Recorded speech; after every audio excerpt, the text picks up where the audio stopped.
We found ourselves at a memorial in an afternoon thunderstorm on a hot day.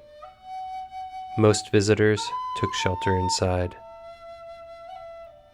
Opposite the crowds, we chose this time to explore the memorial.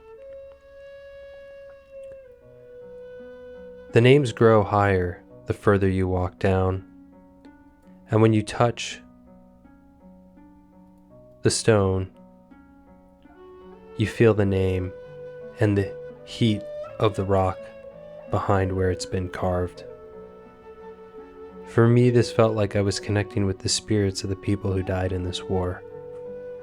In my mind, I could see their young faces and the faces of the families they left behind.